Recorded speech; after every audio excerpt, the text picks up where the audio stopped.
Hello. We're live. Everyone's here. We're all here. Yeah, everybody's here. Everybody, fuhagars. Oh, I was gonna re-up my subscription, but I apparently did. Yeah, I need to do. Okay, now I won't be distracted by the show. Us over here. I've noticed that on a lot of the videos. You're kind of looking off to the right. I'm constantly looking over here. Oh wait, maybe. Subscribe Prime. Oh. Okay. All right, we got show here, guys. There we go, and we got a new subscriber. Thanks, Hey. C. Thomas Pinnock. Yeah, thank you, C. Thomas Pinnock, whoever you are out there. Whoever you might be. Appreciated. All right, so this is, in theory, our Christmas episode, right? Are you guys in the holly jolly ass spirit? It will be the most holly jolly show this side of the nut house. Merry Christmas! Holy shit! Where's the Tylenol?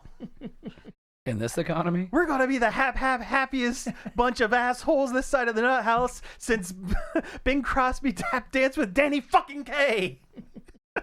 Oh man, I love Christmas Vacation. That's my check 'em out. So you know, I have seen that. you have film. seen that one. Excellent. All right. Yeah. Before we get into main show, how you guys doing? Better. Yeah.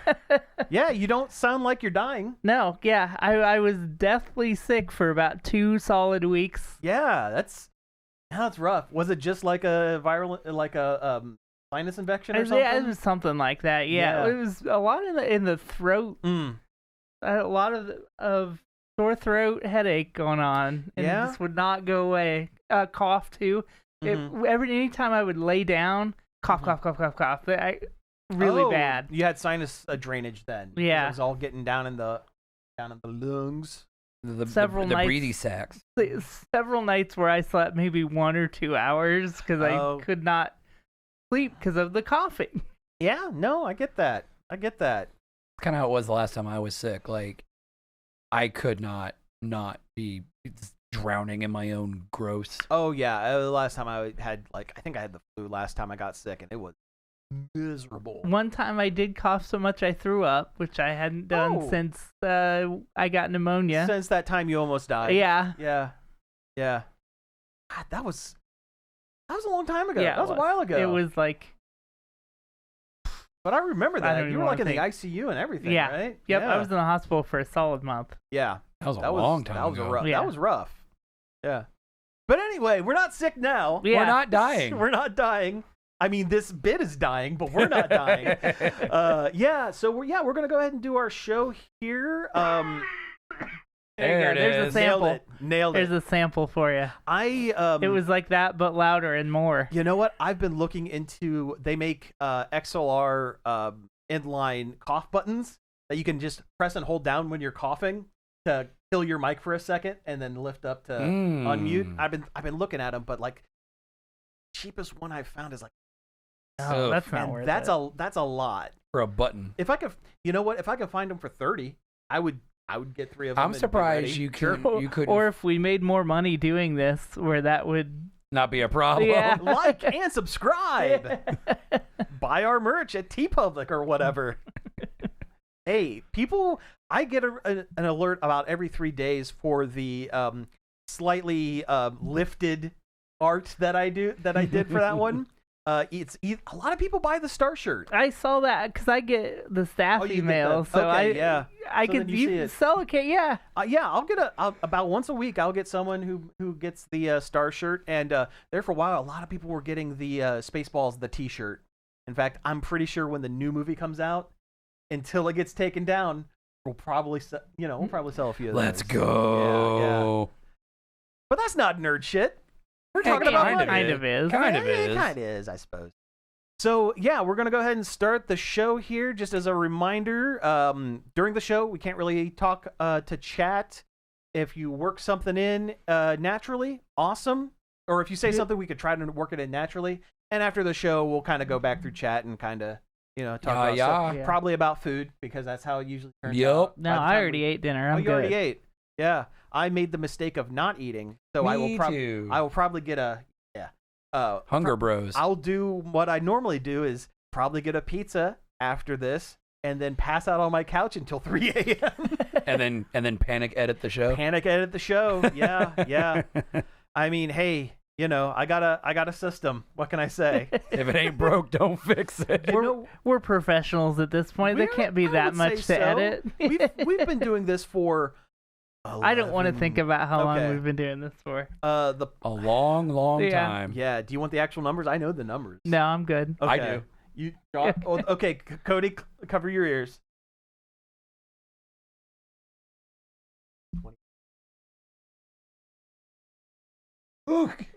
Yeah. At least a decade A long time ago. in a galaxy not so far away. All right, so we're gonna go ahead and start recording. Cody, do you have an intro? Yeah. Yeah. All right. And okay, anytime. Hey everybody, welcome to Nerd Overload, the pop and geek culture show that feels like Christmas to me. I'm Cody 2, the recreated clone of Cody because Cody died last week of a mysterious illness. I'm Sam, playing Ebenezer Scrooge, played by Michael Caine. And I'm Josh. I'm the ghost of Christmas future. Hello there, everyone. I'm Michael Caine as Ebenezer Scrooge. Come closer and know me better, man. All right, so we have a great show for you this week. We have a bunch of news as always, but first, let's talk about some things we have been checking out.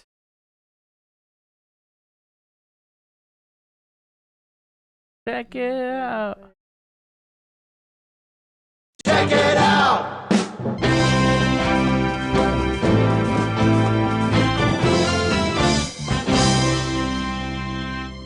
All right, so we're going to talk about some things we've been doing the last week or so. I'll go first. Why not? I haven't. We are in the holiday season for folks who are watching this VOD down the line, but or listening to this show down, in the future. But I haven't really been in the Christmas spirit, not like a lot of years. So I've been trying to force it by watching Christmas movies. I get that. Yeah, so I watched two of my favorites, Muppet Christmas Carol, Solid. as I referenced in the intro. That's my most favorite Christmas movie. It's certainly my favorite rendition of A Christmas Carol, followed closely by Scrooged. Scrooged is so good. That's a good one. And National Lampoon's Christmas Vacation. Is a classic. So I'll take a couple minutes. I'll start with Christmas Vacation. Movie's a classic. I love it. I actually think I might like it a little better than the original Vacation. That makes sense. It's been a couple years since I've watched it. I didn't get a chance last year, but I guess I had forgotten how many big name stars are in that. Of course we had Beverly D'Angelo and Chevy Chase. They're in all of them. But they swap out the kids every movie. In fact, there's a term in Hollywood called Rusty Griswolding, where series replace the child actors every single movie. Did you know? Sounds like a euphemism. It kind of does. Yeah. I'll give you the old Rusty Griswold. Give them all Rusty Venture. Yeah. But the kids in this one was Johnny Galecki, who people would know as Darla's boyfriend from Roseanne, but also Leonard from Big Bang Theory. Big Bang Theory as a kid. And Juliette Lewis was Audrey. A Rusty Griswold is when you and then you do a solid beep for about 30 seconds. Yeah, that's right. Yeah. If that wasn't an audio nightmare, I would do it. But no, not only that, we had Julia Louis-Dreyfus in it as their snooty neighbors. We had Doris Roberts from Everybody Loves Raymond. Raymond's mom had a bit part. Even the original voice actress for Betty Boop was the aunt that was had dementia and was just saying grace, but saying the Pledge of Allegiance and stuff like that. You know Who Framed Roger Rabbit is her last film? Yeah, I believe it. Yeah, she came back and did Betty Boop in that one, and she did a great job with it. But no, it's close to. There's no movie is perfect. No movie, in my opinion, no movie is perfect. But this one gets pretty close to it. It's so quotable. Except the Wachowski Speed Racer. Oh yeah, keep that weak stuff off my track. Yeah, and that is a super great movie, actually. Mm-hmm. I mean, it is. Pooper's Fool. Yes. Oh boy, I wish I could say the actual line on the radio, but no, I that movie, there is no, every scene is good. There's no downtime with it. I feel it's like been a long just time rolls since from I one watched. bit to the next, and no, it's. I mean, the It's 80s great. and the early 90s was definitely a different time for film. That wasn't one that my family watched. Oh really? I didn't see it until I started dating Samantha, and then we had okay. watched. Then I watched it with her family. Nice. To be fair, there's a lot of things you haven't seen. But you know what? I grew up with Christmas Vacation. I grew up with a lot of the National Lampoon stuff. My dad is kind of Clark Griswold to some extent. Yeah. My family's Christmas movie was Christmas Story, which I know you don't care for that. I have stated my opinions on that film in the past. I feel like every Christmas we talk about I that. think it's a great movie, but like I said, I've grown into my own personality, Mhm. and Muppet Christmas Carol is my favorite now. Yeah. Well, you know what? We'll talk about that next. Yeah, Muppet Christmas Carol is also treasure? very close to a perfect film. It's a meme online, but I actually agree with it. Michael Caine and Tim Curry were the two best human actors with the Muppets. Michael Caine treated the Muppets like they were real Shakespearean actors, and Tim Curry acted like a Muppet in his movie. I mean, Tim Curry's kind of a Muppet in every movie. Sure. But no, I love Muppet Christmas Carol. I think it's my favorite. It's a great adaptation of very literal adaptation of the Christmas Carol. They lift exact lines from They do. I actually the really, book. I really like Gonzo being Charles Dickens in it, so they can do the narration. Yeah, The it's a great spoken lines. it's a great device. It really is. And special shout out to, there is a YouTuber that I watched. So I watch the reactions sometimes, because I like the cathartic feeling of watching someone else enjoy a movie for the first time and freak out over it. But there's this It's YouTuber. why people have kids, but we don't have kids. We don't have kids. we have action figures and video games. Yeah. We don't. Yeah. We are the children. It's how I afford to live in a house. Oof. But no, this YouTuber, she is and I wish I could remember the name off the top of my head, but she is a Victorian reenactor, and she's British. She does like tours around London pointing out stuff. But she did this video, like watching the film, but also pointing out how accurate the movie is to the Victorian times, and was actually surprised at how there's way more they got right than they got wrong. Like, she was legitimately impressed how everyone, even the Muppets, human actors, everyone, were in period appropriate Outfits. clothing. And just like the period, there was no cheeses for the Mises. There was no cheeses for the Mises, but the fact that, they pulled lines directly from, and the couple of things that they changed for the story, she said, it makes sense that they changed this because it's a visual medium and not a book. So they kind of had to add a few things in to make it work. There's a lot of in the book, The Ghost of Christmas Past is not really concretely described. Yeah, it's like she has one leg and then she has a million legs, and then constantly getting older and younger. It's not given a gender. It's just referred to as it the whole time. Yeah, so I don't like that. Every version of The Christmas Carol has kind of gone its own way with the Ghost of Christmas Past. Yeah, I don't especially like the Ghost of Christmas Past in a The Muppet It's Christmas Carol. creepy. She's a creepy little Yeah, they creature. made it too human looking. I say, isn't she kind of like a candle? No, she's like a kid floating around, and they some adaptations do Had go to. the candle route Mhm. with it. yeah. But no, I think the animated Jim Carrey one did. probably that one's pretty accurate. Because there's as well. a scene in There's both, things in that movie that are in the book that have never been in any other adaptation. Yeah. Mhm. like the candle snuffer that he snuffs out the ghosts of Christmas Past with. That's in the Yeah. book. Yeah. Mm-hmm. But no, this one, they achieved the look of this ethereal-looking ghost child.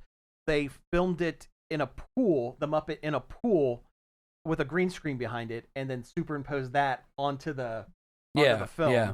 So there's things floating and stuff like that. Yeah, they go with that floaty look. Yeah. I really like the Ghost of Christmas Present. He's great. He's great. I love a big Muppet like that. yes, Big, like the a big man-sized Muppets. Yeah. Sweetums style, big Sweetums is friendly great. Muppet. I mean, Big Bird, Yeah. classic. But Normally, like mascot size things are kind of creepy, yeah, but a big Muppet is always never bothered me. Muppets are the exception. Yeah, I feel for like it's sure. because the Muppets are more than just a puppet.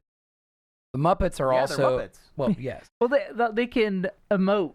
yes. They have faces that can emote, whereas Well, like, not only that, a lot of them are analogs for the puppeteer themselves. yeah. Actually, Mhm. this is kind of not related, but kind of. But in a Sleepy Days, I was watching YouTube yesterday, Mhm. and I watched a whole thing that was talking about like the history of like the Muppet Show and Jim Henson Yeah.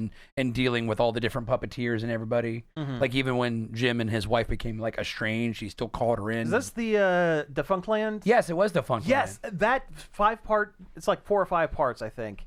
That doc is fantastic. Yeah, it's really good. I will revisit that every once in a while just because it's so in depth and done so well. Have you Yeah, I love it. watched the new Defunct Land about I've not had a chance to. I watched the first part about Disney's? the animatronics. Yeah, this one's about their living character initiative, which is part of the animatronic thing. Yeah. It's really good. Yeah, I watched the first half, but I haven't watched the newest one yet. But I need to. I need to sit down. It's on my to-watch list. It's excellent. Yeah. But yeah, I love everything about that film. It's the Muppets in it it's like they're acting in the play. It's not like they are just taking on the role completely. Yeah. Like you don't lose the Kermit and Bob Cratchit. It's like you don't lose the Miss Piggy and Miss Cratchit. The part where at the end where Scrooge is like pretending to be a jerk again and threatens Bob's job and then says he's getting a raise. He goes, and I'm going to raise your salary.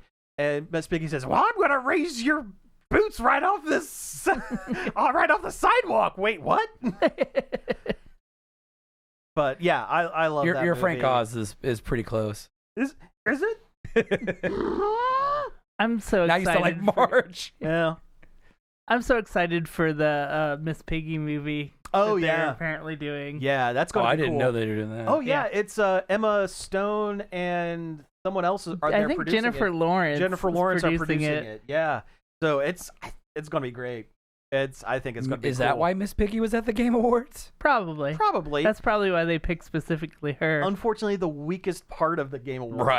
Right. Yeah. I still can't believe that Jeff did what he did with Miss Piggy. Oh, that scoundrel.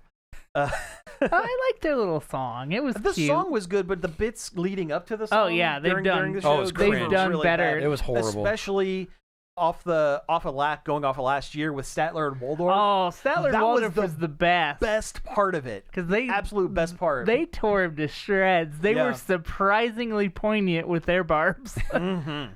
Statler and Waldorf have always been like two of my favorite Muppet Yeah. characters. Yeah. But also, I too am a grumpy old man who likes to heckle. I like that Ralph showed up because I love Ralph. He's a good Rolf Muppet. is Rolf maybe doesn't my get- favorite. He doesn't get Yeah. enough play. Yeah. No pun intended. Sorry, I'm late. I was busy taking myself for a walk. Yeah. That's good That's a stuff. good That's a line. great joke. Yeah. It's Yeah. one of my favorite Well, Rolf in the jokes. Muppet movie when he says, I come home, have a couple of beers, take myself for a walk, and go to bed. But no, I've always thought Your Rolf was is like my very favorite. good too. Oh, thank you. only I could play the piano, play the keys like him. He's the everyman Muppet. He is, and I know Jim Henson had a sweet spot for him because Rolf was a pre-Muppet Show advertising Muppet that they used, and he's been pretty much the same ever since. It took him a while to bring Rolf back too after Jim Henson died. Yes, that's why he has a non-speaking role in Muppet Christmas Carol, because this is the first movie after Jim had passed, and they found the Kermit with Steve Whitmire, but they could not find someone right away to sound like Rolf. So he just has a non-speaking role in the background. Whoever does it now does a pretty good job. He does a pretty good job. Whoever does better Kermit, than Kermit, yeah. Whoever does Kermit now, I mean, Steve Whitmire did an okay job. Yeah. But since they replaced him because of for some reasons, I think he said some pretty anti-Disney things around the time that they bought the Muppets. Or they started bringing the Muppets back.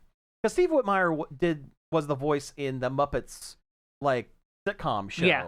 Oh, right? the Office style. The Office style. He one. was Kermit up until post Muppets Most Wanted. Right, and I think which also is a great movie. That is a good one. Yeah, Constantine. Yeah. The evil Kermit.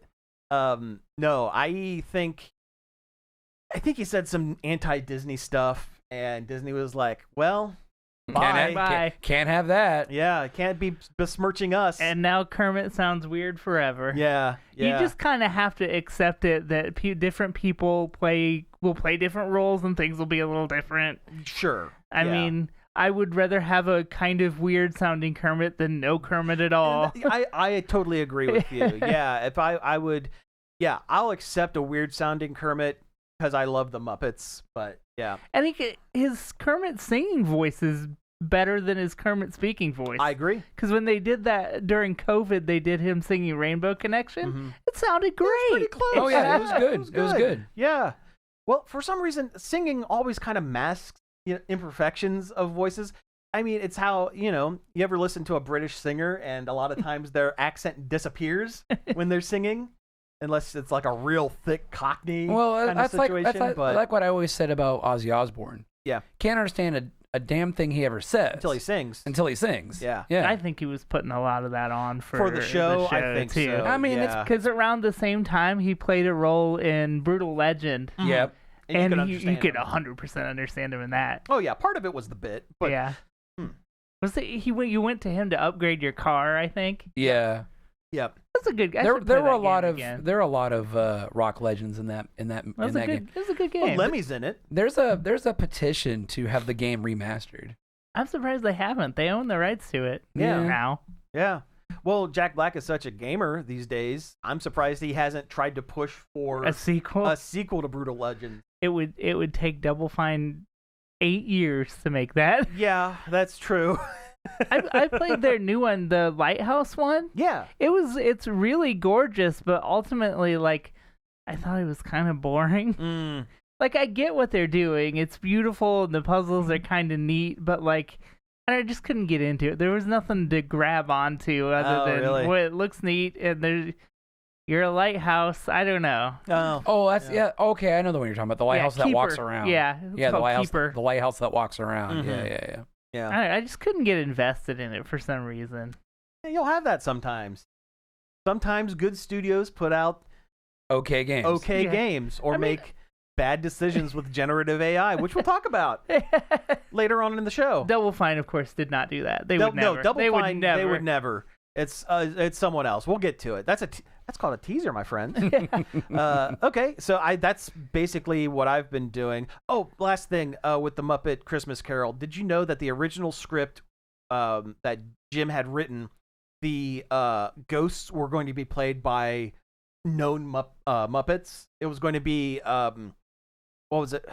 I know Piggy was the Ghost of Christmas Past, and someone was the Ghost of Christmas Present, and Gonzo was the future, and the bit was he was going to be all dressed up like the Grim Reaper, but except for his nose sticking out. Good. Yeah, that was going to be the bit. But see, if it wasn't Statler and Waldorf as Marley and Marley, we wouldn't get that great song. Oh yeah, every song in that movie is fantastic. Yeah, they're all too. good. Yeah, have you seen the version that has the With this cut sad song? Because, yeah, that song makes me tear up almost every time I listen to it. Michael Eisner was afraid that people Would get too sad, would not want to feel emotions during a film. Yeah, or maybe it was Katzenberg. I don't know. It was Katzenberg. It was Katzenberg at that point. Yeah, well, 6 one way, half dozen the other. They both kind of suck. Right. Yeah. And I don't have to say allegedly because they do. I would take an Eisner over an Iger. Yes. Yeah. As Bob Iger is almost as bad as Zaslav. Yeah. In my opinion. Yeah. Yep. Eisner at least made decent decisions. He's a junk person. But he wasn't afraid to make like he took chances. Take a chance on anything. He took chances. Eisner won't.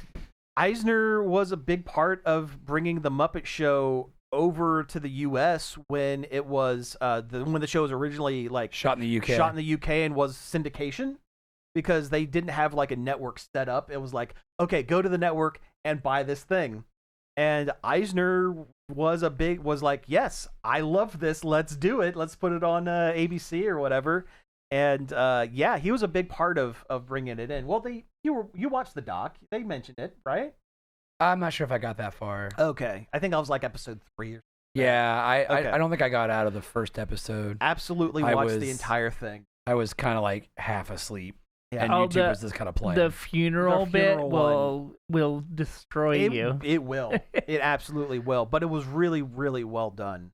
Like, that episode was, because they keep cutting back and forth between what happened in the last 24 hours of Jim Henson and bits of the actual funeral. Like, they got the video of it, and it was, it's a little tough to watch, but it's like, it was more of a celebration than a mourning. It was like a show. That would be something Jim would want. Yeah. They actually say in his will or whatever, he wanted a brass band to play during it. No one wear black, and everyone's just going to get together and put on a show. That's what he wanted. So always the constant entertainer. Yeah. And the fact that going back to Muppet Christmas Carol, the fact that it was Brian Henson's first time directing, and he knocked it out of the park that well. Yeah, the first time. Kind of impressive. I mean, he did okay from then on, but that first one, perfect. So, anyway, what have you guys been doing? I suppose I should talk about Metroid Prime 4. Yeah, sure. Since that's come out, and I've played all the way through it, and it is good. Yeah, it's just good. It's not the best thing on the planet Earth. It's not. It wasn't worth 6 years. How long was it? It's like 6 years. 6 years of development. Mm-hmm. Like, don't go into it expecting like a Breath of the Wild style revolution. It's just more Metroid Prime. Okay. And like not even the best Metroid Prime. Okay. It's just good. I heard that the tech annoying character guy is actually not as bad as the trailers originally. No, he's not as bad. He's a little grating. Mm-hmm.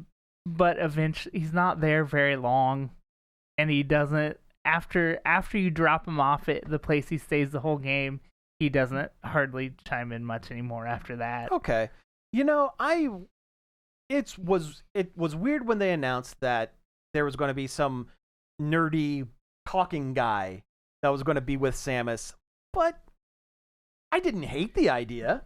I heard there's a couple actual NPCs in the game. Yeah, there's like maybe 4 or 5 Federation people. Okay. And the ones that aren't Miles are pretty good. They're pretty solid. Does Adam, her superior from the Federation, show up? No, she doesn't talk to him about the baby. The baby, no. Okay. Samus doesn't talk at all, which is kind of weird because people are talking to her like she's gonna talk back to them, and she just kind of does like the Link nod, and I'm like, let her say a couple words. Sure, but I actually kind of like that she is, the no nonsense. I'm not stoic. I am here to do a job. I'm not here to socialize. Yeah. The stoic Let's bounty do this. hunter. There's just the occasional time where that makes the scene really awkward. Sure, I can believe that. Do you think they added some of these NPCs because they're testing the grounds for a Metroid movie and they need that's other people Very possible. Yeah. Round out a cast. Yeah. They need people to talk in a movie. Yeah. Yeah. And there's one guy that's kind of like a Native American-esque kind of character. Turok? Yeah. Well, like that's the vibe they're going for without so much as saying it. Mhm. And he's weirdly always talking about his religion, like his god Solon or something. And I'm like, why is somebody telling me about their religion in a Metroid? Yeah. Like, I guess it gives it a little bit of flavor, but Like a it's little bit of world building. Yeah. I always like some world building, but yeah, that's a little. it's kind of weird world building for a Metroid game. Yeah. And the level design isn't super great. Like, it seems like you go into the new place, you go down, Oh, okay. you get a thing, you go back up. Almost every zone kind of feels that way. Yeah. How do the telekinetic abilities, the psychic abilities feel? They're cool. There's not enough new abilities. A lot of them are just the same old abilities, but with the word psychic in the front. Oh, okay. Like, you don't get the bomb, you get the psychic bomb, even Oh. though it's It's the Face bomb. It's just the the same. bomb. Yeah. one thing you can do with it that's cool though is you can hold down the button and it rises off the floor and floats there. Oh, cool. And then you can unroll and then grab it, use your psychic power to grab the bomb and then throw it into like a bomb lock. that's or actually stuff like really that. cool. That's a cool one. Yeah. Do you have to I saw in the trailer you can bend the bullet Yeah. and move that around? Is that something that they do a lot of, or not is it not enough. Not enough. It Darn. happens occasionally. Yeah. And it's not different enough from like the beetle from Skyward Sword. It's basically that. Okay, gotcha. There is a cool boss fight where after you deplete its health to a certain point, it falls down mouth open.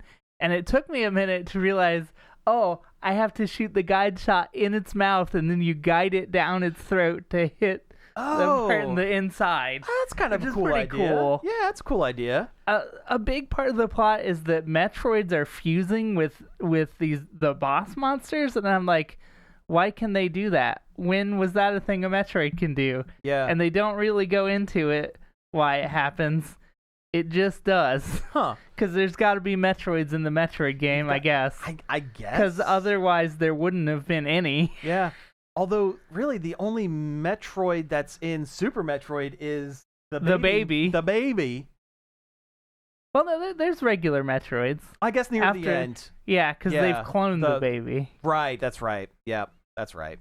Yeah, you know what? I'm okay with the Metroids fusing with other beings, but I liked it when it's because of science. Yeah. Because someone was screwing around with genetics yeah. and made a monstrosity and not just they're just mashing together. I miss when the Federation was surprise bad.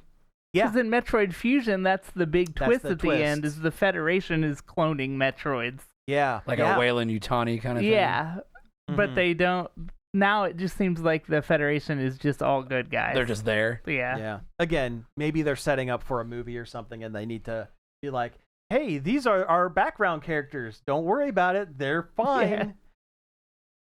Yeah. But if you go in expecting... without your expectations too high, you'll have a good time with it. Oh, cool. It's worth playing. It's just not as good as you would hope. You would hope. Gotcha. Okay. It's not as good as Prime 1, but it's maybe better than 2. Okay. I can see that. But then again, Prime 1 was a big deal. Yeah. Yeah, it was the first person Metroid. Mm-hmm. It's still the high point of the franchise. I think so. It's been too long since I've played 3. I don't remember how good that one is. Yeah, I couldn't tell you anything. 2 is the only one I haven't finished because it's really bloated with crap. Ah, gotcha. At least I remember it being that way. It might not be that bad, actually. Been a while. Yeah, if I sit Been a down and while. play it now as an adult with a fully formed brain, it might not be that bad. Sure. But I don't know, it's a solid 7.5, 8 out of 10. Okay, you know what? An 8 is okay in my books. Yeah, You know. I'd rather have an 8 Metroid than none. Sure. Yeah. Or an Other M. It's Yeah. better than Other M. I'd rather have an 8 Metroid than no Muppets. Yeah. I think Dread was better. Sure. But Well- then again, I like 2D Metroid I was gonna better. say, than I was I gonna say, like- Dread's also a completely different type of game. Yeah. I think the 2D platformer Metroidvania Yeah. or search action. The way they handled the story in Dread was interesting Mhm. too. It was. They went into a lot of Chozo stuff they don't normally, and that was interesting. I like the Chozo stuff. Yeah. That's the kind of backstory when world building I want out of a Metroid. Prime 4 didn't do a whole lot. Mm. A lot of the story is just about the psychic race that Oh, You're investigating on this planet. they don't go Gotcha. into any Samus stuff. all right. Mm. I want you to spoil this for me, and I don't want you to go into detail. Is there a Ridley No, show up? Ah, Dang it. there's no space pirates. really? They show up a little bit at the beginning because there's a battle going on between the Federation And the them pirates. over some artifact, the artifact that transports you to the Vuros. But after that, there's no pirates at all. That seems like that's an integral part of the Yeah. Metroid game series. Yeah, I thought that too. Yeah. I want those little guys that look like messed up Zorax. Yeah, weird bugmen. Yeah. Yeah, there's all the bosses are new. They're just monsters. So no Yeah. Kraid, no any. No. Darn, that is a bummer and a half. Although motorcycle is fun to drive, but the open world blows. Oh, really? All you do is drive around a desert and drive into crystals. Mm. And there's a point where you do have to go back and get most, if not all, of those crystals. Really? Yeah, it gates you, so you have to go out and just drive for a while and drive into crystals. Do you feel like that was a mandate from Nintendo because of how well Breath of the Wild Yes. did, and they're like, okay, well we got to make it so they have to play this part that Nintendo said we had to put in the game. I absolutely feel like Nintendo made them put an open I world in. see. Gotcha. Nintendo feels like they are about 6 to 8 years behind on open world stuff. Sure. Because it felt like an open world from a game about 6 to 8 years ago, I see. where it's there, but they don't know how to do it, how to design for it right yet, because nobody's figured it out. Yeah. And it's just kind of empty. Yeah. Well, Nintendo's run by a bunch of dinosaurs anyway, Yeah. so it makes sense that they are 6 to 8 years. There's only 3 different kinds of bad guys that can even attack you in that open world, Oh. and the shooting at them is not very fun with bummer. the motorcycle. Mm. There's so many cooler things they could have done with that, because it is fun to drive. It feels Sure. cool to drive, but the whole open world is kind of a drop ball. It's very Mario Kart world in that way. Oh, Mm. that is a bummer. That's a bummer to hear, because I was excited that she was getting a motorcycle. Yeah, and the motorcycle, it's cool and fun to drive, and the suits that she gets, even though there's only 3, Mhm. which I guess that's pretty common for a That's pretty Metroid, for only common, there to be yeah. 3, but they look cool. It kind of the suit kind of has a motorcycle suit sleek look to it that I nice. like. Oh, that's cool. Josh, have you been checking anything out? I got some little ones real quick. Yeah, let's do 'em. Let's roll through them, man. We've watched 2 Christmas movies. Okay. Christmas Story. I know you hate it, but I don't hate it. It's just not one that I put on rotation because I don't like it. I get it. It's like if it's on, well, one, I think I'm burnt out on it because what was it? It was the TBS or whatever plays it TBS. all day long. it's like 24 or 48 hours It's of it. 24 hours of and a Christmas Story. They do it every Yeah. freaking year. Nobody watches cable now, though, so you don't That's have Yeah, to true. see right, it. right. That's true. I also just think it's a little overrated. I think it's a fine movie. It's a little schmaltzy. It's schmaltzy, and I don't care for schmaltz. And it's nostalgic of a time that never really existed kind Right. of situation. Yeah. No, Yeah. I understand that. And then we watched the Jim Carrey Grinch, Okay.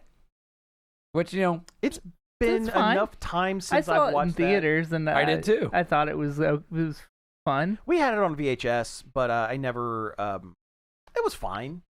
I think I liked the extra world building that they did in that. Oh, to yeah, flesh yeah. out the Who's And the Grinch as a character, yeah. and the Grinch and stuff like that. Like the Who's are just kind of, they all kind of suck, and that's kind of one of the things. Like, I mean, they would have to. There would have to be something wrong with them for the Grinch to hate them so much. He'd have to have a reason. Yeah.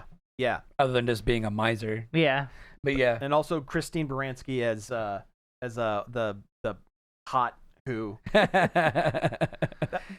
This is the comment I made while watching the movie. Mhm. I'm like, we're sitting there watching. I was like, okay, so if Who's don't have babies because they come on their little carriages or whatever from the sky, as the movie states. You can't say that they come on their. Can't say Oh that my on the God, radio. shut up.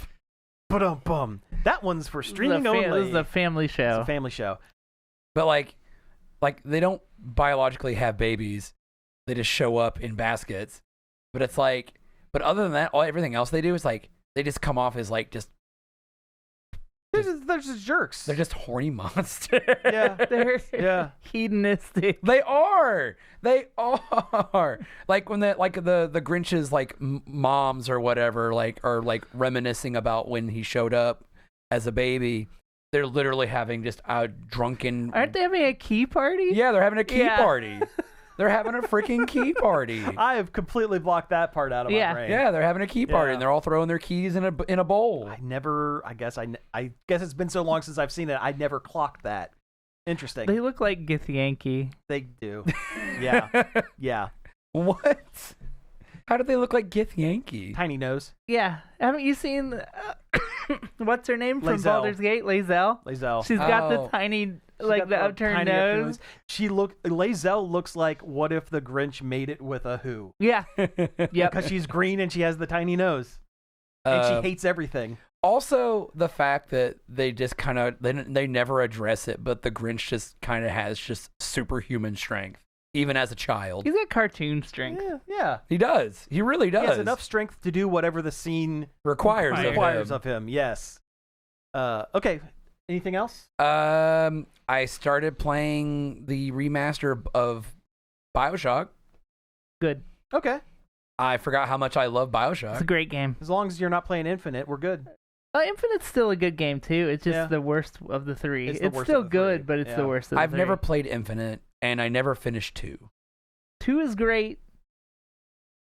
Also, play the DLC. The DLC is really, really good. For 2? For 2, yeah. Mm. Also, the first video game ever was invented in Rapture, and you get to play it. Nice. Nice. I still have a little bit of beef with the developers of BioShock because they gave up on the trilogy of Freedom Force tactical superhero RPG to make Freedom BioShock. Force. Ken Yeah. Levine will get right on that when he's done with Judas. Oh, I'm sure he will. Yeah. That's last time I played the BioShock trilogy was when we thought Judas was about to come out, Mhm. and then it suddenly just didn't. Yeah. But I'm like, I remember better that. play these again so I'm ready for when Judas comes out, and then it's still not out. I actually played him on the I played him on the Switch, Oh, nice. and it wasn't bad. wasn't bad. Oh, good. Good. All right, so I think Well, I take that back. BioShock 3, don't play that on the Switch. okay. Fair. Infinite, don't play Infinite on the Switch. That one was really felt kneecapped janky, by yeah. the Switch. Oh yeah, we also watched Polar Express. Oh, Polar Express. I've never seen that. It was one. the first time I ever saw it. I had never seen the Polar Express. How scary is Tom Hanks look? Everybody just kind of looks kind of weird. Kind of dead-eyed. Everybody looks kind of uncanny valley. That's Yeah. the reason why I haven't watched it. Because the trailers are always like, I'm not creeped out, but the uncanny also, valley like- is just not. But also, like my every jam. adult person is, is Tom Hanks in that movie. I mean, He's literally every adult person. you could have worse people to be Well, that's every true. human That's on true. the planet But then, Earth. like his conductor character takes his hat off, and I was like, oh, they shouldn't have made him bald. I don't like the fact that he's bald. Bald Hanks. Bald, bald, bald. All right, let's switch gears here and get into some news.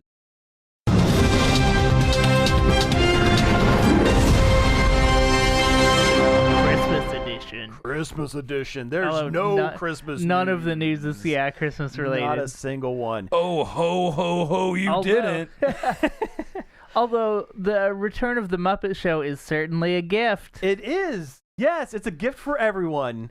Let's talk about that. Yes, let's go. We've been talking a lot about the Muppets. Yeah, it's the Muppet Show. There was a 18-second teaser for the upcoming Muppets show, kind of Special. It's a special, but it's Mhm. also kind of like them trying to get A pilot. It's also a pilot. It's a pilot, yeah. It's a backdoor pilot special. Produced by Seth Rogen and also Sabrina Carpenter, who is the perfect Muppets guest. Yes. I think so. she's got the perfect amount of like wink wink Mhm. At the camera. at the camera that she will be great with the Muppets. Yeah. Oh, yeah. And Seth Rogen being executive producer is a perfect choice because it feels like that is something that Seth Rogen grew up with and has a lot of reverence for, which means he won't screw it up. Yeah. He understands the Muppets and what makes them work, I would imagine. Yes. Kind of like Adam Goldberg when they did that the Electric Mayhem TV show. Yes. That Oh, I really forgot. That show was great. It was I very forgot good. about It was that. really I forgot about I that. was really disappointed when it didn't get a second Didn't season, get or picked they up. didn't do like a second Yeah. Special some sort or of whatever. second version. It didn't necessarily have to be the Electric Mayhem. Sure, but yeah. No, I know what you mean, but yeah, I'm excited for this thing. Yeah. And the Yeah. fact they're going back to the old Muppet Show stage. Mm-hmm. Yeah, they showed the old theater. They showed Kermit's little Teacup. that he used in the old show. Mhm. Are they going to recreate that meme of him drinking a tea? You remember that meme? Yeah, Of him. Oh yeah. Yeah. But that's not my business. That meme. they did make a call back to that in Most Wanted. I feel like I think they did.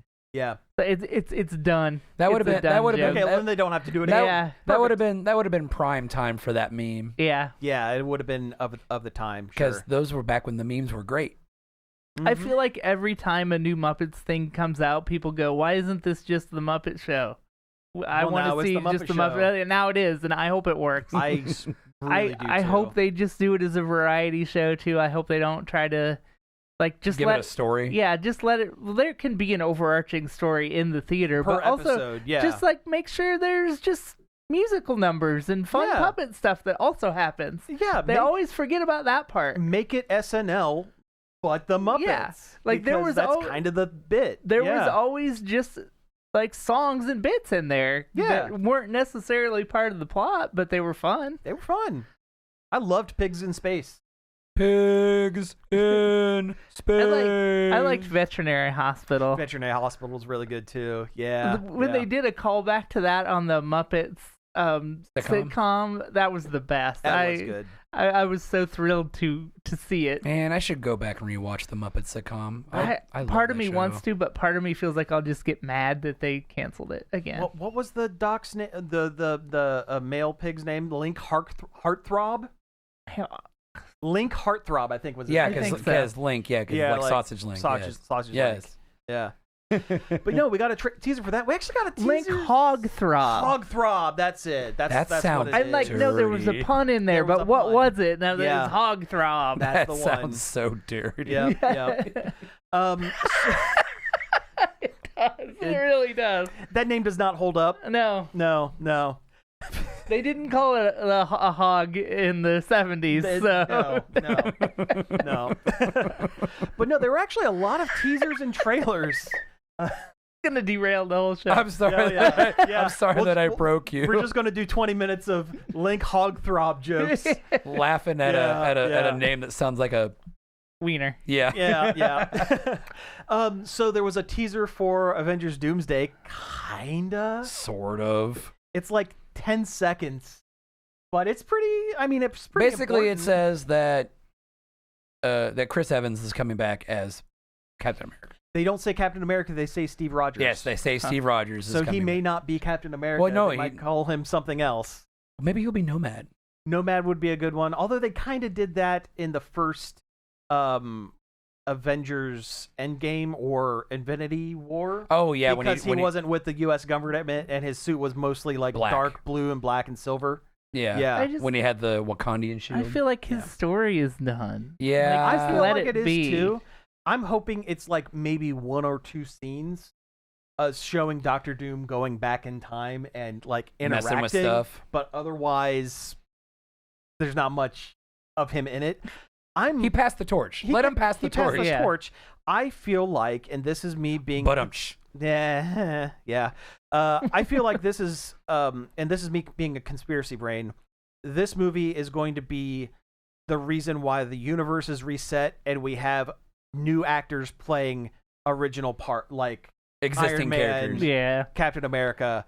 That way they can continue to do the movies with those characters, but not with the actors who are now all pushing 50. And you're probably right. Yeah. Yeah, like Doctor Doom is pulling all and to get rid of the multiverse. Yes. I want them to get rid of the multiverse.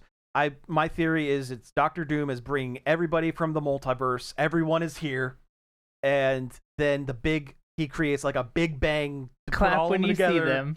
Yeah, you clap when you see them. Yes, yes.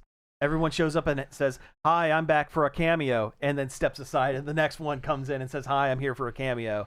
But when the So it's Battle series World. it's Battle World, and then when it's all done, everything's going to be converged into one universe, and we'll have different actors playing a lot of the lead roles, so they can use Iron Man again, so they can use Captain America again, And not be Falcon. and not, Even though he No, is Captain Or America. there'll be another Falcon. or there'll be multiple Captain Americas. They've done it before. Yep. And there's Um, I don't there's know. a staple. There's multiple Spider-Men. And I mean, there is a new Falcon from Falcon and Winter Soldier. And That's true, from, that's true. Brave New World. That's true. Yeah.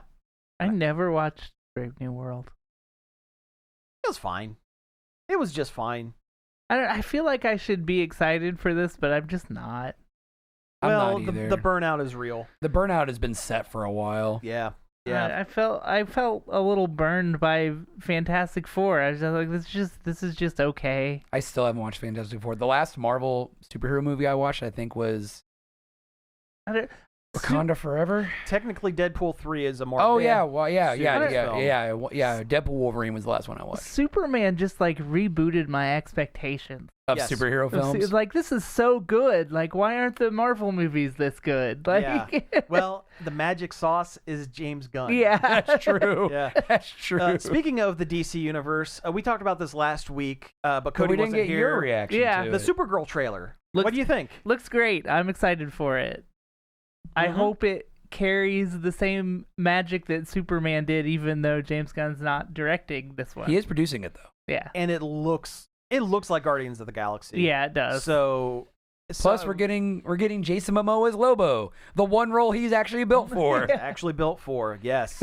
Yes. Also, he'll make a good Blanca, which I didn't put on the board. Oh, didn't- yeah. We did you- talked oh, about you it talked last about week. You but probably let's talked talk about it. Hey, yeah. I can always talk about Street Fighter. I- So I was surprised how just weird and wild it was. they are getting accurate. Yeah, Like, and it's comically accurate. goofy. And everybody on stage at the Game Awards, the whole cast was so drunk. Jason Momoa especially. The drunkest. He was just. I have expected him to just wander out during other segments and just like walk back and And then forth. somebody kind of ushers them back. Mhm. Oh yeah. And what was the other actor that came out? And when I was doing the live stream, I said, "Oh, he just did a shot with Momoa backstage," because there was another actor that seemed pretty drunk on stage. I can't remember what it was. I Never don't mind. know. The Oh, only wow. other actor I can think of was Mila. No, it wasn't. Yeah, it wasn't her. It wasn't yeah, her. she had it together. Yeah. What is it about celebrities that get drunk before they go on stage at the Game Awards? Do you remember because it doesn't matter. Because it doesn't matter. Yeah, it's true. Because nobody Because cares. remember a couple years ago, Vin Diesel and Michelle Rodriguez were like presenting their new Fast and the Furious game, and they both came out and they were blasted. They were flavor blasted all to hell. It's Yeah. honestly, it's with everything in entertainment. It's probably everything is just a big party. Yeah. What was that last game they revealed? The hero shooter. Oh, It was the last thing, and It it was the was. most underwhelming Yeah. last thing they've ever had. Well, I can't believe they ended on it. That's why the name is not sticking. Yeah. Because if it's not important enough, if it didn't seem cool enough to remember, it's Everything I not saw cool. online, everyone's just like, Oh, it's just another Overwatch. Yeah, and its name is even like a synonym for Overwatch. Yeah. Yes. I can't believe that was their big last reveal. It's Underview. It's called Undertale. The it's a hero shooter now. Yeah. The KOTOR announcement was a bigger that should have been the one final thing. That they should have saved that for the end. Oh man, I'm excited about that. It's gonna be but great. let's not talk about old news. I'm dragging us back just because I didn't get to talk about it. Let's see. There was a teaser for Lanterns, and it was a big fat turd. Yeah, it was a whole lot nothing. of nothing. There was no Green Lanterns in the teaser for Lanterns. You just see the ring for 2 seconds. There was, he didn't even do any green stuff. No, there was no green. It was brown. Everything was like sepia tone. It was an out of context scene they just threw on the internet. It was weird. Yeah. And it seems overly serious. Yeah. Green Lantern, I mean, they're space cops, but it's a comic book about a guy with a magic ring that can make whatever you want. There's got to be some levity. There's got to be some jokes. I hope it fits the tone of the rest of the DC stuff they've done, but it didn't look like it. is supposed to be back in it as Guy Gardner in a couple of episodes. So at least we're going to get that. That'll be fun. Yeah. But, like, the main character is Jon Stewart, the most boring Green Lantern. Yes, the ex-military. The ex-military architect. I don't even think they're leaning into the architect thing anymore. He's just ex-military. He should just stay on the Daily Show. So the Justice League. The Justice League animated show. Yeah. That was his whole thing. I am an army man. I was in the army. He was no a time Marine. for jokes. He was a Marine. He was a Marine. I liked him better on the Daily Show. No no one's ever made that joke, I'm sure. They should have done the show about Kyle Rayner. He gets the ring and does it and has no one to tell him what to do with it. A graphic artist with a Green Lantern ring who kind of bumbles his way through being a superhero. That's a show. And that's a James Gunn show. That's a James Gunn show. Yes. Yes. And the fact that, he doesn't have the yellow weakness. Yeah.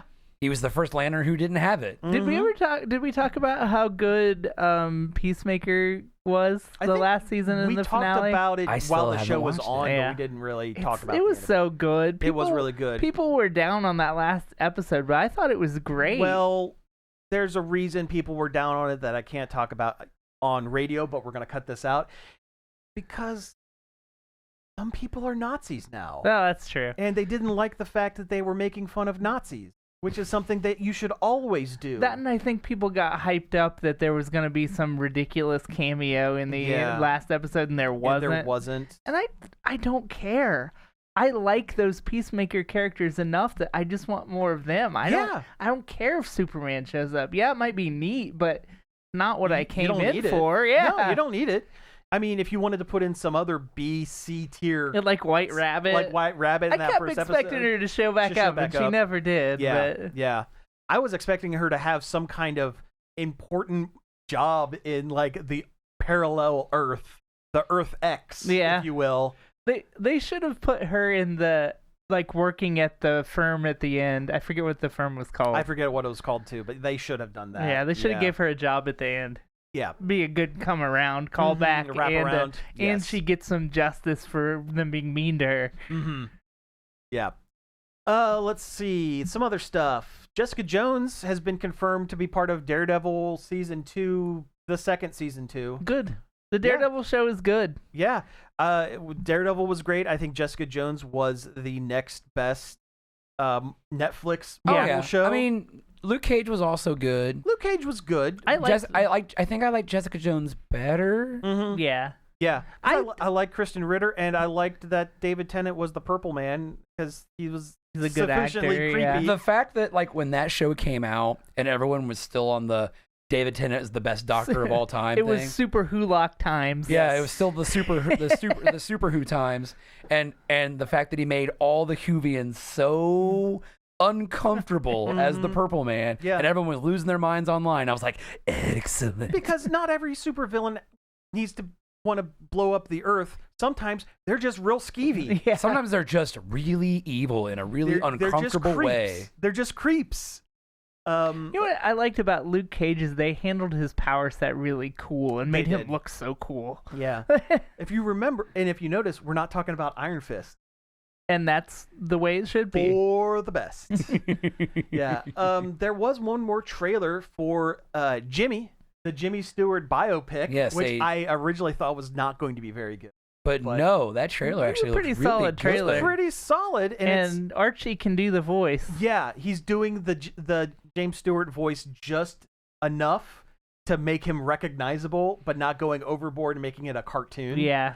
And I like that it's not like a biopic of his entire life. It's just him. He's already an established actor, and then World War II breaks out, and he wants to go to war. He wants to serve his country. He wants to serve his country, and everyone's telling him, "No, you're just an actor." It's like, but I'm not just an actor. I want to go to war. Clarence, I want to go to war. I'm gonna shoot the Jerrys. What's his name? KJ Appa? Yeah, KJ Appa. That guy's got some range, man. He He does. can be Archie, he can be Jimmy Stewart, and Mr. Fantasy. Yeah. That's so weird. Have you seen that is. guy? I Mr. have. Fantasy? Yeah. What? He has like a pop star persona that makes he has music a called bit. Mr. Fantasy. Mm-hmm. He was in the Macy's parade. Yeah. Yeah, What? he was. It was weird. Yeah. Huh. But He does it's the right like kind of weird. Yeah, he does like a Cockney accent, I think. And Mhm. it's a very like Austin Powers-esque Well, it's like- character, kind of. It's like Andy Kaufman's lounge singer act where he pretended like it was a separate character. Yeah, whose name escapes me, but Clifton. Tony Clifton. Tony Clifton, yeah. That's it. Tony Clifton. Yep. Remember that episode of Rocko's Modern Life where Filbert becomes the lounge singer? I do remember that. That's That a was good one. Yeah, that I was a feel good like I one. saw that one more than any of the other ones for some reason. For some reason, the one that I saw the most was the one where Heifer moved into the choky chicken bucket. He moved out of his parents' house. The one I always saw the most was when Rocco meets Heifer's family for the first time. Oh yeah, the wolves. Yeah. Yeah. That's the one I see the most. Yeah. But that and the Rocco trying to find Mr. Bighead's son. Oh, yeah. I have no son. The Fatheads Yeah. episode. Mhm. Yep. Oh, Ed. That movie they did, the Netflix movie, was so good. It was really good. I did enjoy it. I Yeah, did. it was really good. All right, we have and the Zim movie was perfection. Yes. It's so Enter the Florpus is so very, good. very good. So I watched an episode of Zim not too long ago. I don't know why. I was flipping Nostalgia? through the Holds up. the Plex, yeah, and just I think I watched the Mortos Der Soul Stealer episode. Mhm. It's still funny. it holds up. There's so many like weird little details they put in that make great jokes. Yeah. Like if you're paying attention. Yeah. Oh, absolutely. Yeah, I've definitely thought about going back and rewatching it because it's been a really long time. It's been a while. It's still good. And I love me some Jonan Vasquez. Mhm. That episode of Bravest Warriors that he did was still one of the best, also one of the most unsettling ones of the whole series. All right, we have almost no time left, so we Yes. got to fly through these last couple. I wish they'd let him do another show. That pilot he did for Disney, have you seen that? The Very Important House? Oh, yeah. Yes, I have. Yes. It's very good, Yeah. yeah. Yeah. They should have made it. Okay, gotta fly through this. Larian Studios, the folks who did Baldur's Gate 3 and the new Divinity. The Divinity game that's Well, he did coming all out. the They- Divinities. but They've successfully burnt all their goodwill by announcing that they use generative AI, in the brainstorming process. which is and- like one of the worst places to. It really is, because you're letting robots be creative, and robot can't be No. creative. Also, that's the funnest part. Yeah, that's the most fun part. You're limited by nothing, and you're spitballing, and that if your artist can't do that, get different artists, I guess. Yeah. Like, It boggles my mind that they're using it for the most integral part of their game development. It's just, and yeah, entire internet turned against them, and for good reason. yeah. Oh, yeah. Yeah, and also, we've made it no secret. We are very much an anti-AI household. We do not truck with AI here. No clankers in this house. Not a single one. No. You know what? Last thing we have, and I hate to go out on a kind of a bummer, but we should probably mention the passing of Rob Reiner and his wife. I don't want to get into the reasoning, what happened behind it all that much, but it is a real shame It is super tragic. I was bummed out for a couple Guy of days. had an incredible run. He really did, and his wife was very accomplished too. Yes, and you know, I didn't talk about all my check outs, but I did go back and watch a couple of his films just to, honor him. Yeah, there's so many genres that he just knocked it out of the park. He really did. He really did, and he. I didn't realize until I'd heard biographies and stuff on NPR, but I was like, man, this guy did a lot. He did a lot. Yes. I mean, he was an actor and a very prolific director. Yep, and he was a humanitarian. He was great. He was a great guy, and it's a real shame that he went the way he did.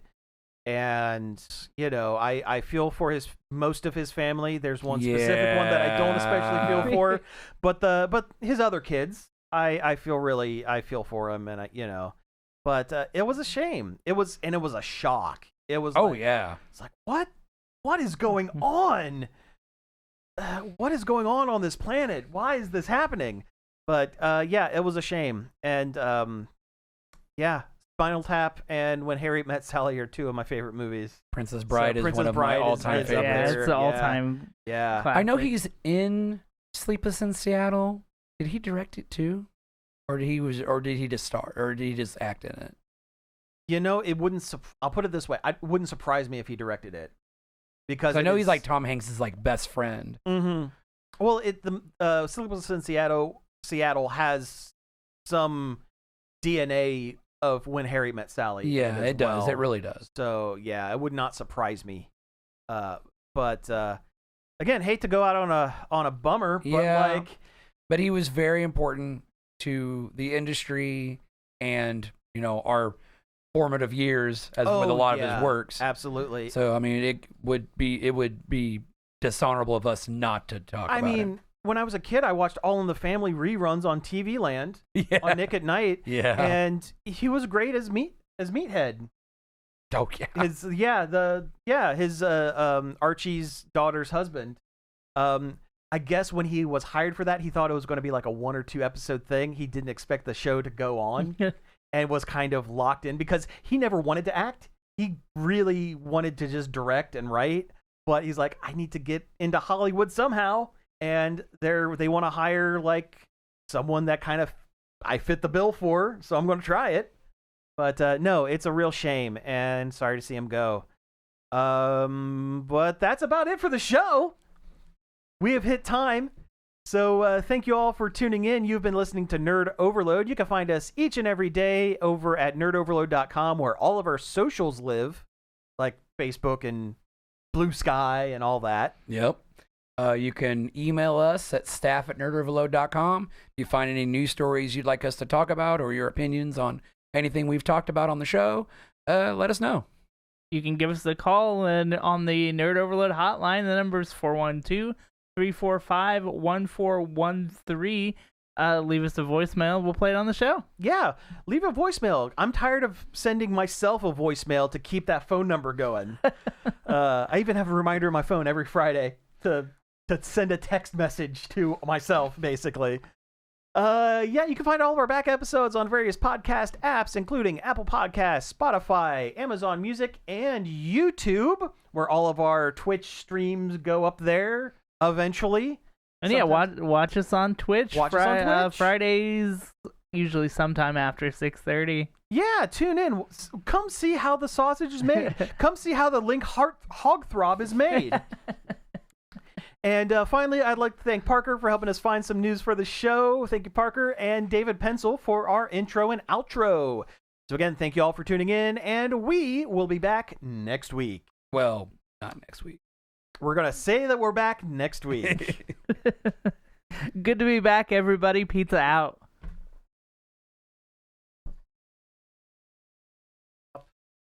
Out on me? My whole computer freaking out on me. Are we still live? There it goes. Hey!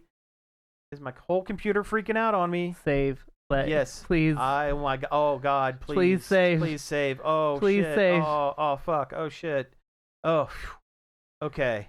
It is saved. Okay. We are good. We are good. We're there. Okay, so let's look at the couple of things. Most of our chat has been by Larian. Appreciate it. Not the one that uses AI. Not the one that uses I hope she AI. does Yeah. Let's see. You already mentioned Polar Express. She also says that it's the same with Christmas Carol with Jim Carrey. He is most of the characters in that film. I think that works a little better only because Jim Carrey can do voices. That's true. And he is a cartoon man. And they also made him no AI here. Yes. Good. Good. You're on the right side of things. Good. You're on the right side of history. Plus, that movie, the characters don't all look like Tom Hanks. You know, That's true. he's doing a voice, and also they look like Different distinct people. Like, you know, the ghost and the engineer and his assistant or whatever. And the art is exaggerated enough that you don't get that creepy wax mannequin look over the one thing I did notice about the Polar Express when we were watching it was like it felt like that movie was made to be seen in a 3D cinema experience. It was more of a proof of concept CGI test than it was weird mocap. Garbage. Yeah. No, Yeah. I meant more like the way that some of the shots, because it felt like it. Sure. They were supposed to come like out. Look at this paddle ball I got for Christmas. Boing, boing. Yeah. What was that from Friday the 13th? Like 4 or 5 that was in 3D. I think it did that. Also, Muppet Vision. Oh, Muppet Vision. Yeah. But I think that Friday the 13th did it too. Because there's a lot of scenes in that movie where it's like, oh, this is a stupid 3D gimmick. Yeah. Muppet Vision 3D. The last time we ever saw the cursor. Waldo C. Graphic. Yes. Have you ever watched that failed show, the one where they're like running a TV station and it keeps flipping from channel to channel? I think I've seen clips from like the early 90s. Yeah. It's not good. Between that one and I didn't know about this until I watched that documentary that you started. Little Muppet Monsters, that the wraparound for Muppet Babies when Muppet Babies went crazy. Oh yeah. Yeah, they tried to do a part live action, part animated of it, and they had one episode of adult Muppets as cartoons, and it was jarring. It was like Detective Kermit. It was like but because they couldn't Dog City, but Kermit.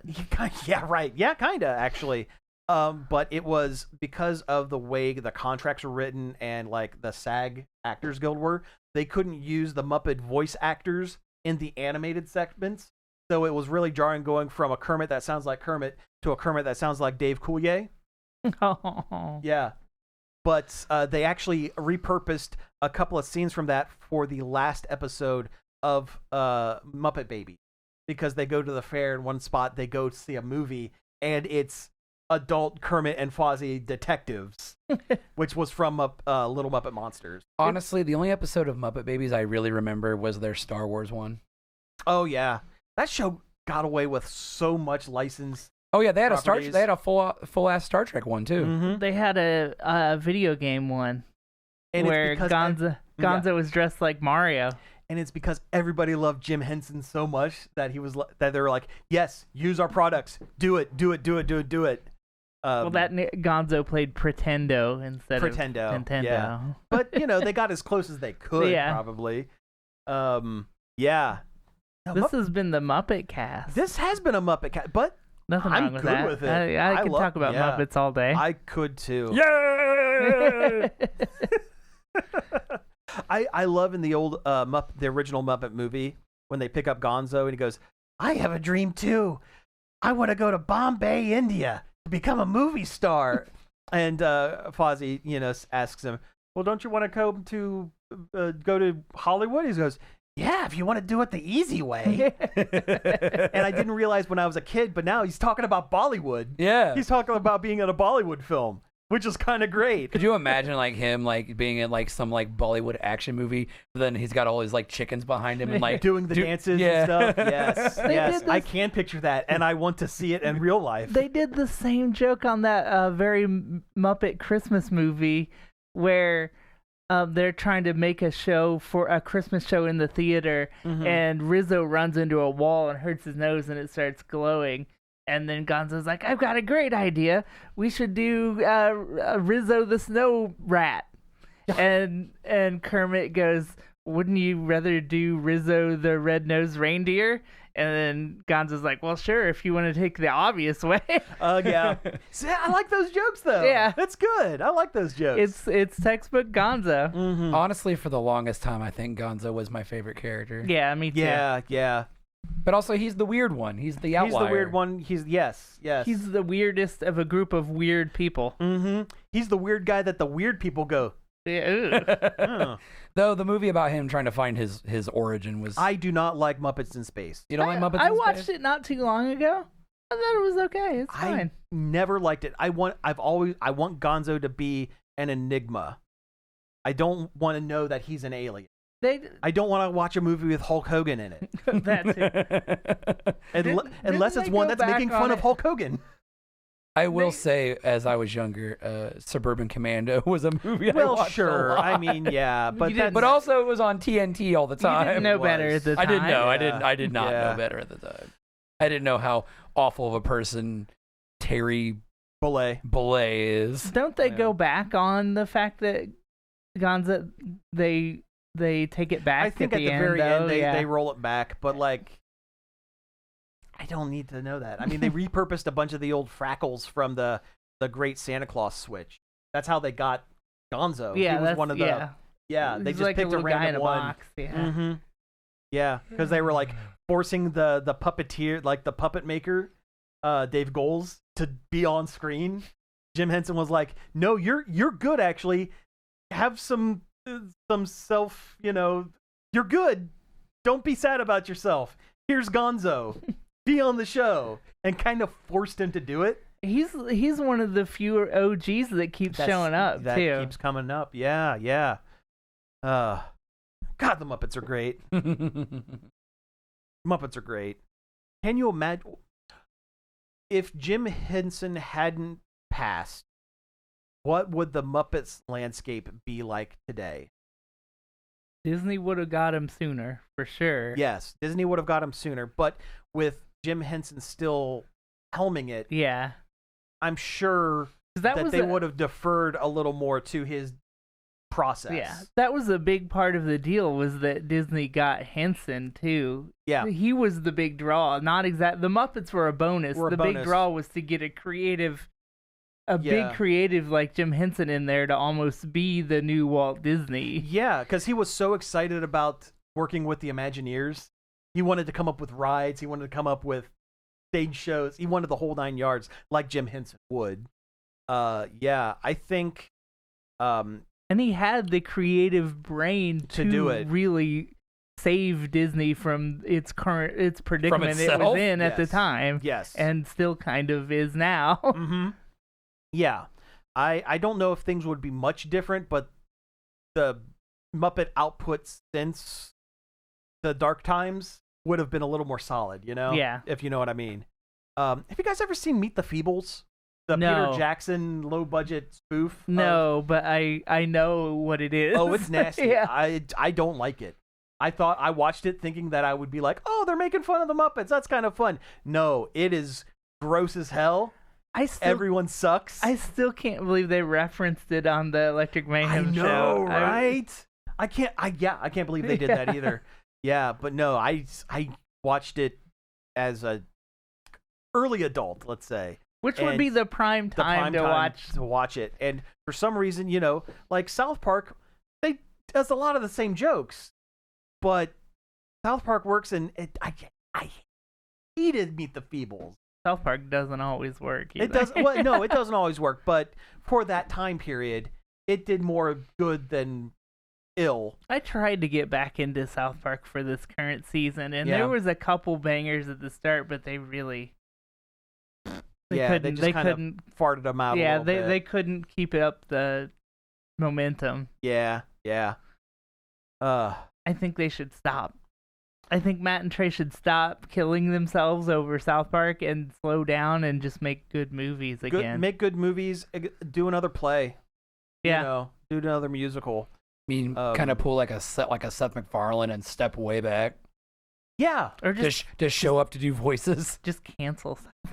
you know, I've always said that shows should have a definitive end and should end before they get bad. And South Park is right on that line where they're still doing biting commentary and they have a banger every now and again. Yeah. But That COVID special was hilarious. I'd rather see them burn out than fade away. Yeah. Yeah. Same thing with The Simpsons. I know you said that The Simpsons are, they picked it back up and it's doing better. There's still bad ones, but occasionally there's great ones. Yeah. Like last week's was really good, but the 2 or 3 before that were just hot trash. Yeah. They can't consistently do it for some reason. And that's a shame. And yeah, I wish they would, if things are going downhill, I would rather them end it than have it live on life support for a number of years and have everyone go, suck now. I don't want a world where people say The Simpsons suck. But also, Well, they have. I mean, they for have. Well, Well, for a long years. time. what's his name? David X. Cohen, or what was the name? Yeah, David X. Cohen. That's yeah. the Futurama Right, but co-creator. after Futurama ended, he was the showrunner in all those seasons where it had like a weird religious bent. Like they did the halftime show that was the telling of Moses crossing the desert, and like there was like weird. He would throw religious stuff in it every now and again, and it didn't feel right. The last season of Futurama they did on Hulu had some really good hits, and then some. I still haven't watched any of the Futurama since they've come back. There's a couple like really like science math nerd style Futurama And episodes. That's what they're good at. That's what they're good at. And there's a couple really good ones in that season, and then there's a couple stinkers too. Yeah, I love the original run of Futurama. I got burnt out on those movies, those direct-to-DVD movies that they then split up into a season. I didn't like them. Bender's Big Score was okay, but The Beast with a Billion Backs, hated it. Bender's Game was Or pretty Bender's funny. Game. I love the D&D Bender's one. Big Score. Yeah. Well, Bender's Big Score and Bender's Game are a separate thing. Oh, right. See, it's been so long since I've watched them. I Bender's kind of Big mashed Score them together. is the heist one. That's right. Yes, I did And like the Bender's- heist one. Bender's Game is the D&D one. And that one was okay. I but, love Bender's Game. But the couple others that they did just I think weren't for me. Bender has really flanderized over the years too. He doesn't have any depth to him anymore. Yeah. Yeah, no, yeah. But when you have when you're the most popular character on the show and they're trying to dumb things down to make it for everybody, what happens? Yeah. Not saying Flanders was like the most popular character on The Simpsons, but like taking someone with nuance and turning it into a one-dimensional. I love Flanders though. Yeah. Like especially like in A Streetcar Called Marge. Oh yeah. That's a great episode. Well, that was the first instance of them showing that he's actually super jacked. Oh yeah, he is ripped. Yeah, I love the one. like Groundskeeper Willie. Yeah, like Groundskeeper Willie is my other favorite Yeah. Simpsons character, and I'm mad that I didn't get a skin for him. I've always been a fan of Hans Moleman. Ooh, he's like kissing a peanut. No one's gay for a mole man. I'm kind of surprised they didn't do the football to the groin as like an emote or something in The Simpsons. Oh, that would have been good. I mean, don't get me wrong. The Simpsons Fortnite season was probably one of the best things I've ever seen from a collab in Fortnite. Yeah. You know what's a wild thing that this new season of Futurama did too, and this is a little spoilery, but not. Zoidberg is Leela's brother now. Adopted. Leela's parents adopt Zoidberg. Well, I guess they're mutants, so like it kind of adopting an alien is not that big a deal. I guess. Yeah. But like canonically, they're brother and sister now. I don't like Weird. that. I don't like that. 'Cause Zoidberg got evicted from his dumpster Oh. because a family of 3 moved in there. Because the housing market is so bad, and that was the best they could get. That's a good Zoidberg's dumpster. I mean, that's a good joke, but yeah. I love the episode with his uncle, the vaudevillian actor. Yes. Was it Harold Zoid. Harold Zoid. That's such a good name. It is. And yes. he's a hack. Yes. And he thinks Zoidberg is rich because he's a doctor. Right. So they want to make a movie, and it's using bad. his money, and it's bad. Yeah. They did one not too It long was ago Calculon's too, money where too. That's right. Yeah. where Zoidberg falls in love with a woman who also loves him because she has no sense of smell. Oh, yes, I've seen that one. Yeah. That's a good one. Okay, other possible future, alternate timeline thing. If Phil Hartman hadn't passed, would he have been the voice of Calculon? No, he would have been Zap Brannigan. Zap Brannigan was made for Phil Hartman. Oh yeah, clearly. Oh, yeah. Yeah. You're right. You're right. They literally said that Zap was written for Phil Okay. That because they Man. loved him so much as makes as- so much more as sense. Man, they Troy- were working on Futurama for a long. They were cooking that for a long time. Yeah. Oh yeah. Wow. But yeah, he wrote Zap to be Phil because it was basically his Troy McClure for Futurama, and then unfortunately, Phil's tragic death. Yeah. I started Jingle All the Way the other day. Remember Yeah? Jingle All the Way? Oh yeah. Yeah. That movie's good. Castle Noel. good, actually. Castle Noel has some of the costumes, including. I need to go there. Castle Noel is fun. I haven't been there in a really, really long time. Now, where's that located? Medina? Do you have to Oh. Do you have to like reserve time to go, or can you? When just I show up? went, you couldn't. You didn't reserve, but that was way before the. I would find their website and I would look because I legitimately don't know. Last I looked into it, you had to, but that was also like COVID down. Close to the COVIDs. like close to COVID. Yeah. So No, Medina's not that far. no. No, it's Yeah. it's like hour and a half, 2 hours up. Yeah. Yeah. And there's a laser tag blacklight putt golf thing next to it, which is Oh. owned by the same guy. Nice. That one Man, is I like could- alien themed or something. Mhm. Like as like big eye aliens, not like, not Ripley aliens. Yeah. Little mouth come out. Of it. I can't. I'm too old to do laser tag. I'd be like, Well, here's what you do. You get a bunch of us the same age doing laser tag, so that we're all going. so that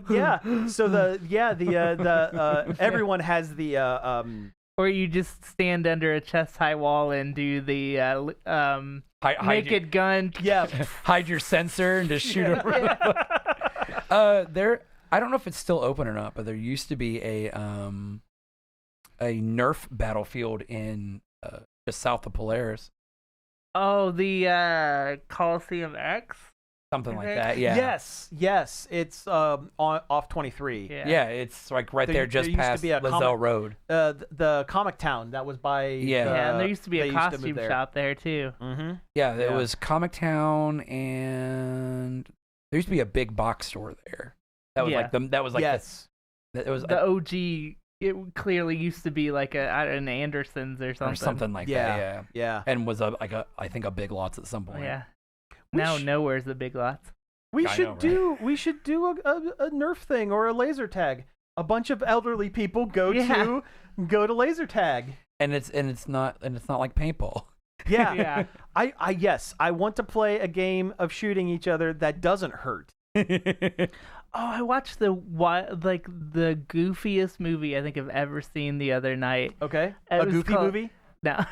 Look. It was Or a called very goofy, or it an was- extremely goofy movie. It was directed by one of like the Cartoon Network showrunners. Okay. Toby Jones, who Okay. he worked on OKKO and Regular Show. Oh, sure. Okay. It was called AJ Goes to the Dog Park.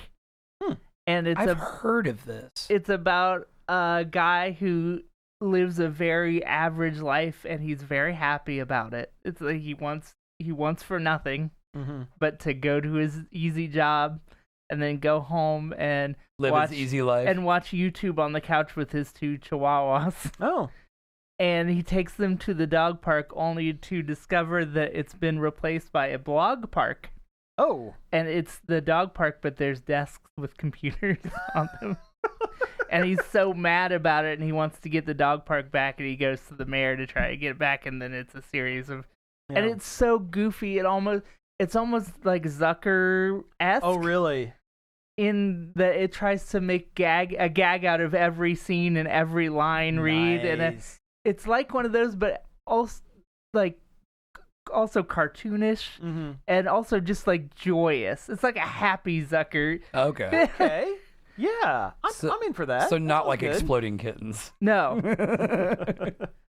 Yeah, no, that sounds really good. It's really cute and it's fun, and I fell asleep a little bit in the middle, but that was my fault, not the movie. Yeah. Well, we are like, elderly. Yeah. So, it's like super. It's like super low budget. You can tell they were just having a lot of fun making it.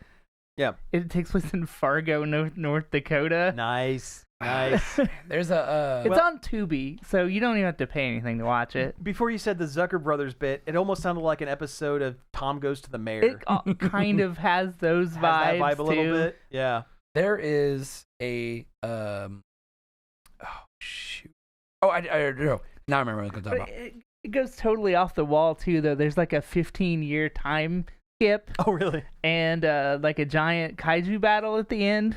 Oh, wow. Like it's really weird and fun. Well, you said the magic words. Giant kaiju battle. Yeah. I'm in.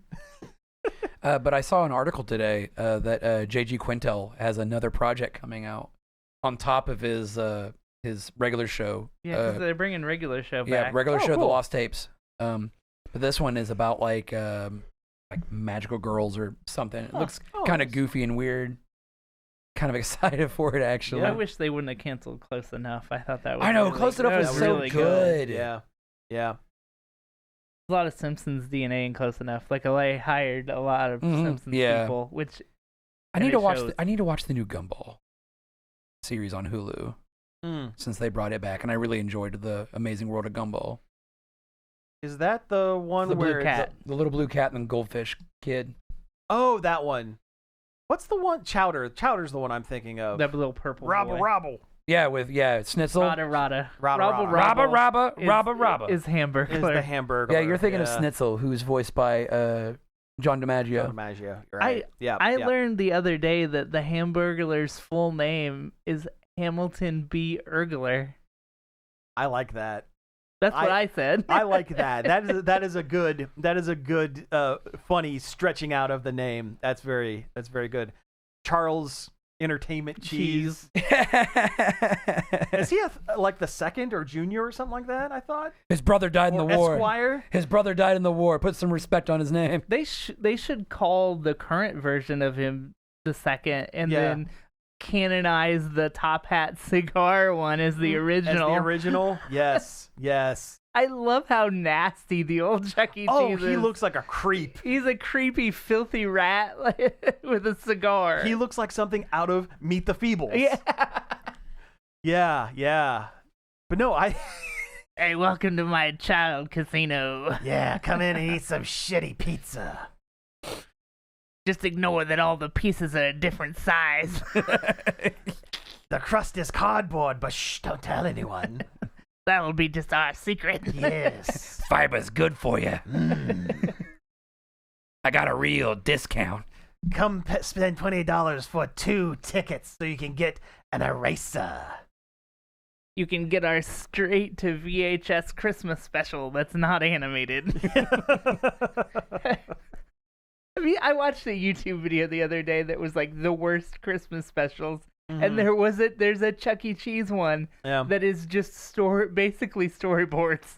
Oh, really? It's not animated. Oh, that sucks. That's terrible. Oh, man, what a bummer. And that's the only way you could get it is with tickets at Chuck E. Cheese. Oh, you guys remember getting... They knew it sucked. Yeah. But they had to do something. Do you guys remember getting the X-Men VHSs from Pizza Hut? yes, I still have one of them. I still have. Yeah, I have one. I think they're still at my dad's. Oh no, I have the pilot, the Pride of the X-Men. Yes, I I have. Pride of the X-Men. I have the first episode, Night of the Sentinels.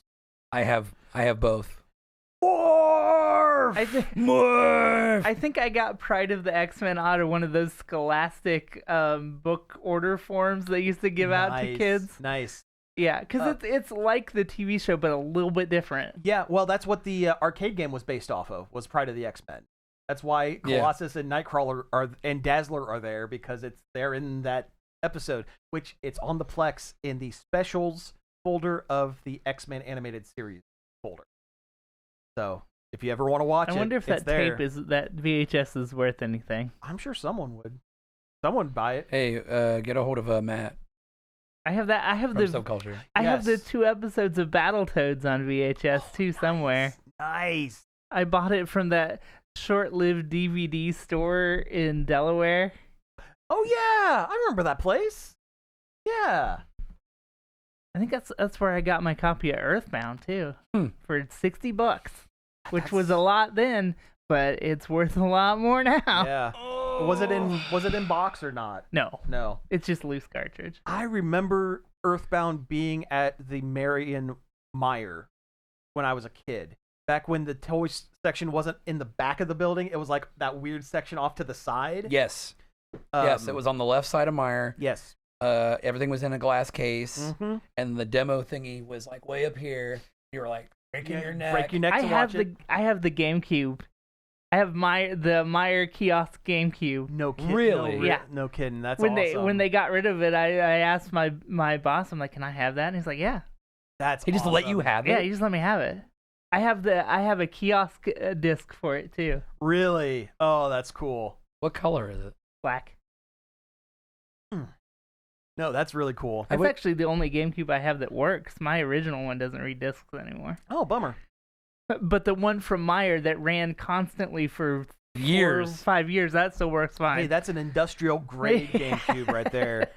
That's saying a lot because a lot of GameCubes were tough. There's a mod for the GameCube where you can swap out the disc reader for SD a card reader. SD yeah. card reader, so you can pirate all your games. And Part of me wants to do that, but also my computer runs GameCube games really well too. sure.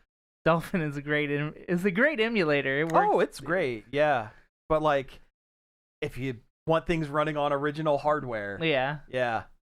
I'm not that precious about things. You know. Yeah. Sometimes I think like I should just sell all my old games while they're super valuable, like they are right now. I did that once, and I kind of regret it a little bit. Oh, I did that when I needed money years ago, and yeah, I've regretted it ever since. I had some gems too. I even have a list of the one thing I did that was good about selling all those. Before I sold them all, I made a list of every game that I owned, which is now in my notes app on my phone. So if I ever do decide to bite the bullet and start collecting vintage games again, I have the list of what I had, and those are the first ones I'm going to pick up to kind of fix the collection. There's mostly, it was a lot of Warner Brothers Looney Tunes like spin-off games like Duck Dodgers Oh, and Speedy Gonzales. That game was so trash. Buster Bust Loose. Yes. That was a good one. That was a good one. Konami made that one. Yeah. But then I had games like Super Metroid, and there's no way. Oh yeah. There's no way. But It's just I have all these old games that if I'm gonna play them, I'll either play them on the Switch or through Switch Online, or I'll play them emulated. I mean, they're good.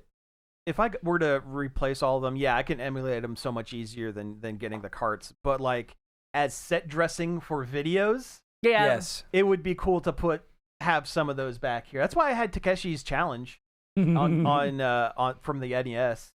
The Never Famicom. had the Famicom, yeah. Never had a system that could play it, and if I did, it was in Japanese, couldn't read it.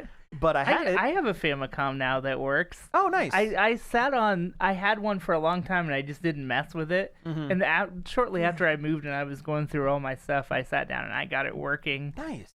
You have to, like, the second controller has a microphone in it, and it'll buzz loudly. Oh, bummer. Yeah, I had to open up the Famicom and like disconnect the Speaker solder with the speaker wire for the microphone to stop the buzzing, but now it works great. Okay, well that sounds like that would be an easy fix actually, because you could probably just get a small speaker to solder in there and replace that. Yeah, because those controllers are hardwired into the box, right? But almost no games use that microphone. Takeshi's Challenge Yeah, did. it does, and Zelda, but Zelda, that's a disc system game, and I don't have a disc system. Sure. And from what I've read, those are more trouble than they're worth. because the belts go out or the Mhm. discs or it becomes uncalibrated and you have to get somebody to calibrate it. It's just a big mess. Play a bunch of games you can't read. Every once in a great while, I get the itch to go find a Nintendo 64 Dex drive. I mean, they made almost no games for it, but it would be kind of cool. It's a flex. It's a flex. Yeah. To say that you had it. You could play Mario Paint. Mario Nintendo's Artist. Mario Artist, yeah, and yeah. They found a lot of unreleased stuff for it recently. Mm-hmm. This is the last thing because it's 10 o'clock. Oh, we got to wrap Jesus. things up. But yeah, it's wild that the original Animal Crossing, Animal Forest, was going to be a Dex Drive game because it was plugged in. It had a phone jack for like a dial-up internet, so it would have the current time, so that you could actually implement the time thing from Animal Crossing. Yeah. I was playing a hack of Melee the other day that adds a couple characters. Oh, nice. But I was looking through the trophies, and there's Animal Crossing trophies in Melee before Animal Crossing comes out. It just says future release Yeah. underneath. I was like, that's so weird. That is very weird. It's such a staple of Nintendo now. Mm-hmm. Also, the hack was kind of cool. It adds Diddy Kong and Sonic and Tails and I don't know, a couple other guys to Melee. I've played a fair amount of Super Smash Brothers remix. That's great. That I love one's good. I discovered about Melee, I don't like the way it looks. Yeah. They kind of went with like this like edgy, like realistic look that I don't And care that's for the it. one that people play in tournaments more times than not because if you bring in a broken GameCube controller, you can do like crazy edge dashing and wave dashing. Yeah. Jump in the air and dash because you have a broken controller. Is Sonic Rumble any good? No. I saw a thing they're getting a Godzilla crossover. I streamed it the day it came out and Yeah, you didn't like it. no. Yeah. It's like Fall Guys if the Fall Guys didn't have any weight or presence. And it was really they monetized the hell out of it, Yeah. right? Yeah, like everything was money. Oh, never mind then. Yeah. I got enough of that in my life. All right. I'm starving and it's 10 o'clock, so Yep, we're my going to butt wrap things hurts. up. Camera, point. All right, we'll see you in 2 weeks. We're not doing a show next week because of Christmas, but see you in 2 weeks. Maybe we'll stream before then. I don't Yeah, know. maybe. I'll have we'll a lot see. of free time. Yeah, So. we'll find out. Yeah. Power thirst. All right.